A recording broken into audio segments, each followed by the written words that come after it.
Hello students, welcome back to my channel. मैं हूं आपका स्मिथ सर और आज हम कंटिन्यू करने वाले हैं chapter 3 ruling the country side का पार्ट 2। लास्ट वीडियो में हमने पढ़ा था कि परमानेंट सेटलमेंट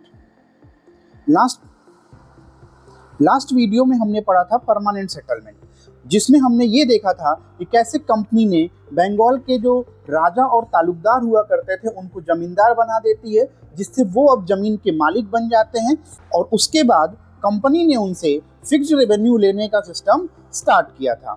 लेकिन हमने देखा था कि परमानेंट सेटलमेंट में बहुत प्रॉब्लम आ गई थी। जमींदार रेवेन्यू नहीं दे पा रहे थे, पीजेंट भी परेशान थे, जिसकी वजह से एग्रीकल्चर इंप्रूव होने के बजाय एग्रीकल्चर और खराब हो गया था।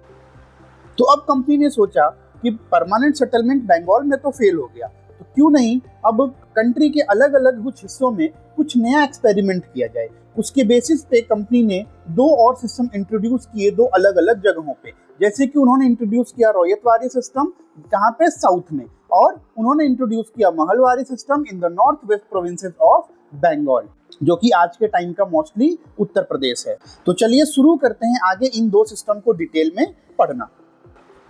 सबसे पहले हम पढ़ते हैं रॉयतवारी सिस्टम, जो कि साउथ में इंट्रोड्यूस किया गया था।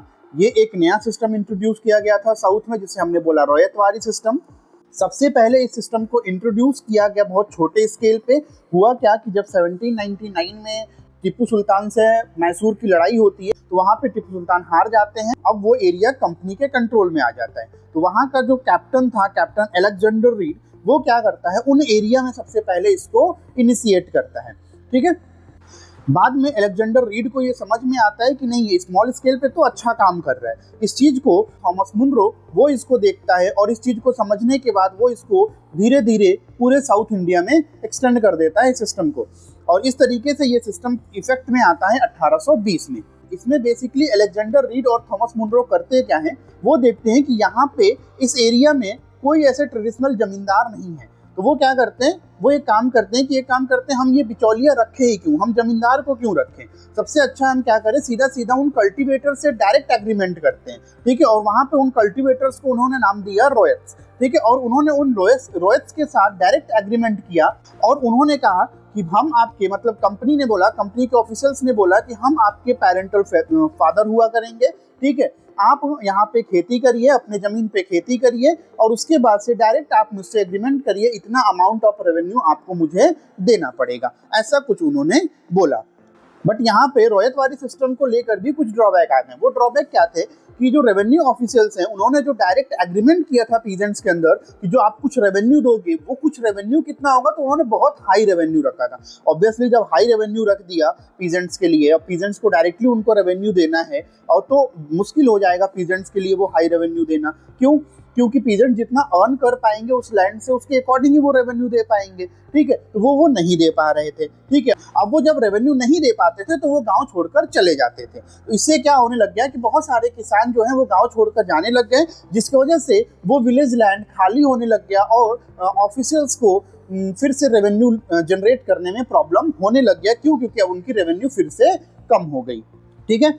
ये तो हुआ साउथ के बारे में। अगला जो सिस्टम इंट्रोड्यूस किया गया था वो है महलवारी सिस्टम। महलवारी सिस्टम जो इंट्रोड्यूस किया गया था वो किया गया था नॉर्थ वेस्ट प्रोविंसेस में। North West Provinces of Bengal का मतलब क्या है कि जो अभी का मोस्टली उत्तर प्रदेश वाला एरिया, वहां पे किया गया। ये किया किसके द्वारा किया? ये किया गया हॉल्ड मैकेंजी के द्वारा 1822 में। ठीक है। और इस सिस्टम को नाम दिया गया महलवारी सिस्टम। हुआ क्या, यहाँ पे विलेज को महल बनाया गया, विलेज का एक नाम दिया गया, village is referred to as mahal. उसके बाद क्या किया गया, इसलिए इस सिस्टम का नाम रख दिया गया महलवारी सिस्टम। ठीक है। हुआ क्या इस सिस्टम में कि पहले जो रेवेन्यू कलेक्टर्स होते थे वो अलग अलग गांव में जाने लगे, क्योंकि उनको ये लगने लग गया, जो विलेज ऑफिशियल्स हैं उनको ये लगने लग गया कि यहाँ पे विलेज बहुत इंपॉर्टेंट है। क्यों? क्योंकि जो इंडिया है वो एक लैंड बेस्ड सोसाइटी है, जहाँ पे क्या है कि विलेज का बहुत इंपॉर्टेंस है। क्यों? क्योंकि यहाँ पे विलेज से ही सब कुछ अर्निंग हो रही है। तो वो डायरेक्टली विलेज की ओर मूव कर जाते हैं, और एक एक अलग अलग विलेज में जाके वो क्या करते हैं, कुछ टास्क परफॉर्म करते हैं। जैसे वो विलेज के लैंड को इंस्पेक्ट करते हैं, विलेज को फील्ड को मेजर करते हैं। ठीक है। वहाँ के कस्टम्स, वहाँ के राइट्स, इन सब चीज़ों को देखते हैं, और इसके बेसिस पे वो क्या करते हैं, एक ग्रुप बनाते हैं जिसको वो नाम देते हैं महल। ठीक है। अब वो क्या करते हैं कि उस महल में जितना बड़ा एरिया होगा, ठीक है, उसके बेसिस पे वो क्या करते थे, वहां का महल का रेवेन्यू वो डिसाइड करते थे। तो महल बेसिकली क्या था कि महल क्या था, रेवेन्यू स्टेट था, मतलब एक ऐसा जगह जहां से रेवेन्यू आएगा। अब वो एक विलेज भी हो सकता था, ग्रुप ऑफ विलेज भी हो सकता था। अगर विलेज छोटा है तो कई सारे विलेज को इकट्ठा करके एक महल बना दिया जाता था और वहां से एक फिक्स अमाउंट कर दिया गया था कि इतना रेवेन्यू आपको देना है। बट यहाँ पे एक मेन चेंजेस यहाँ पे ये था कि यहाँ पे परमानेंट सेटलमेंट की तरह क्या रेवेन्यू को फिक्स नहीं कर दिया गया था। रेवेन्यू पहले तो फिक्स था, लेकिन फिर धीरे धीरे क्या हुआ कि जैसे जैसे उन्हें लगता था कि यहाँ पे अब बढ़ गया है तो यहाँ का रेवेन्यू बढ़ा देना, यहाँ का घट गया है तो रेवेन्यू कम हो जाए, तो रेवेन्यू सिचुएशनली हर थोड़े थोड़े समय पे रिवाइज किया जाता है। ये यहाँ पे एक चेंजेस था जो परमानेंट से अलग था, ठीक है। तो ये था आपका महलवारी सिस्टम, ठीक है। अब यहाँ पे क्वेश्चन ये जनरेट हो सकता है कि इन तीनों में से कौन सा सिस्टम अच्छा था। तो अगर हम मोटे मोटे तौर पे देखें तो कोई सिस्टम अच्छा नहीं था, ऑल वाज नॉट वेल। क्यों अच्छा नहीं था? क्योंकि हमें क्या देखने को मिल रहा था, हर बार यही हो रहा था कि वो एक नया सिस्टम इंट्रोड्यूस तो कर रहे थे ये सोच करके कि यहाँ पे अब क्या अच्छा करेंगे, लेकिन हर बार वो सिस्टम फेल हो जा रहा था, ठीक है। अब ऐसा क्यों हो रहा था? तो ऐसा इसलिए हो रहा था क्योंकि ये जो रेवेन्यू ऑफिशियल्स है ना, ये क्या कर रहे थे, ये लैंड से अपने इनकम को बढ़ाने के चक्कर में रेवेन्यू बहुत ज्यादा फिक्स कर दे रहे थे, बहुत ज्यादा डिमांड कर रहे थे रेवेन्यू का। अब ऑब्वियस सी बात है, जब रेवेन्यू ज्यादा डिमांड करेंगे, किसान ही है जो रेवेन्यू पे करते थे, तो जब किसान वो रेवेन्यू पे नहीं कर पाते थे तो ऑब्वियस सी बात है वो क्या करते थे, वो कंट्री साइड छोड़कर चले जाते थे, वो गांव छोड़कर चले जाते थे। और इस तरीके से क्या हो गया कि बहुत सारे ऐसे विलेज जो डिजर्टेड हो गए, मतलब वो विलेज पे अब खेती होना बंद हो गई। तो इस तरीके से हमने देखा कि इंडिया के अलग अलग हिस्सों में 3 तरीके के रेवेन्यू सिस्टम चल रहे थे, रेवेन्यू सेटलमेंट चल रहे थे। पहला आया था परमानेंट सेटलमेंट, दूसरा आ गया आपका रॉयतवारी सेटलमेंट और तीसरा आ गया आपका महलवारी सेटलमेंट, ठीक है। ये हुआ था आपका बंगाल में, इसको किया गया आपका साउथ में और इसको किया गया आपका North West Provinces of Bengal, जो अभी के टाइम में हम जिसे जनरली यूपी के नाम से, उत्तर प्रदेश के नाम से जानते हैं, ठीक है। अब यहाँ तो चल रहा था, लेकिन अब देख रहे हैं कि यहाँ पे रेवेन्यू में प्रॉब्लम्स आ रहा था। अब जब रेवेन्यू में प्रॉब्लम आने लग गया तो अब कंपनी ऑफिशियल सोचने लग गए कि अब हमें कुछ और भी सोचना चाहिए, हमें कहीं और से भी रेवेन्यू कलेक्ट करना चाहिए।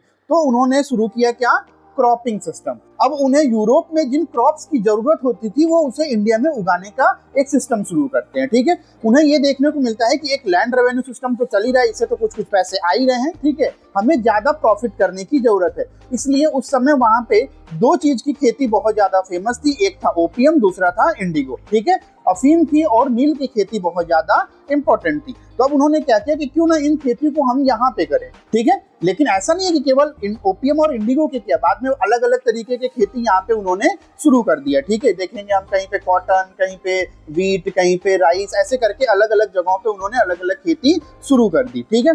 इनिशियली उन्होंने स्टार्ट किया ओपियम और इंडिगो से। तो इस तरीके से हमें क्या देखने को मिला कि वो अलग अलग तरीके के क्रॉप जो यूरोपियन मार्केट में ज्यादा डिमांड में थे, उन क्रॉप्स को यहाँ ग्रो करने लगे। क्यों? क्योंकि उनको प्रॉफिट इंक्रीज करना था, ठीक है। कुछ रीजन से वहां पे क्लाइमेटिक कंडीशन वैसी नहीं होती थी जिसकी वजह से वो यूरोप में उसको ग्रो कर पाए, या सॉइल की कंडीशन वैसी नहीं होती थी कि वो यूरोप में ग्रो कर पाए। इस वजह से वो क्या करने लग गए कि वो इंडिया में आ गए और इंडिया में उन क्रॉप्स को ग्रो करना शुरू कर दिया, ठीक है। जैसे फॉर एग्जांपल हम देखते हैं कि बंगाल में उन्होंने जूट की खेती शुरू की, असम में उन्होंने टी की खेती शुरू की, ठीक है। यूनाइटेड प्रोविंसेस जिसे हम आज के टाइम में उत्तर प्रदेश कहते हैं, वहां पे उन्होंने शुगर केन की खेती शुरू की, पंजाब में उन्होंने वीट की खेती शुरू की, महाराष्ट्र और पंजाब में उन्होंने कॉटन की खेती शुरू की और मद्रास में उन्होंने राइस की खेती शुरू की, ठीक है। और आप देखते हैं कि ये सारा एरिया जो है वो जिन जिन चीजों की खेती यहाँ पे हो रही है, ठीक है, आज भी उन चीजों की खेती वहां पे होती है। क्यों? क्योंकि वहां का क्लाइमेट और वहां का सॉइल कंडीशन इस चीजों के लिए फेवरेबल है। अब क्योंकि हम यहाँ इस चैप्टर में हर एक क्रॉप के बारे में डिटेल में तो पढ़ नहीं सकते, ठीक है, तो हम किसी एक क्रॉप को एग्जांपल लेके समझेंगे यहाँ पे। तो हम समझते हैं यहाँ पे किसको लेके, इंडिगो को लेके, ठीक है। तो हम यहाँ पे अब इस चैप्टर में जो फर्दर स्टडी करेंगे वो हम करेंगे इंडिगो के बारे में। तो हम देखेंगे कि यहाँ पे इंडिगो कैसे आया, क्या कुछ कलर का कुछ हिस्ट्री था जिसकी वजह से इंडिगो की खेती शुरू हुई, ठीक है। इंडियन इंडिगो की खेती कब और क्यों डिमांड में आई, ये हम देखेंगे। तो ये हम कल पढ़ेंगे अगले वीडियो में। तो कल हम इंडिगो के बारे में डिटेल में समझेंगे कि इंडिगो कैसे आया इंडिया में इंडिगो की खेती किस तरीके से कराई जाने लगी, और फिर फाइनली इसी इंडिगो के वजह से इंडिया में एक रेवोल्यूशन होता है जिसे हम कहते हैं द ब्लू रेवोल्यूशन। तो इस तरीके से ये पूरा द ब्लू रेवोल्यूशन पढ़ गए। हम इस चैप्टर को कंप्लीट करेंगे। ठीक है, तो इन शॉर्ट अब हमें आगे जो पढ़ना है वो केवल अब इंडिगो के बारे में पढ़ना है और इंडिगो को पूरी डिटेल में हम कल डिस्कस करेंगे। अभी के लिए इतना ही। आपको ये वीडियो अच्छा लगा तो लाइक करें, शेयर करें, चैनल को सब्सक्राइब करना ना भूलें, जिससे आपको नए वीडियो के अपडेट्स मिलते रहें। तो आज के लिए इतना ही, मिलते हैं कल। Thank you for watching this video.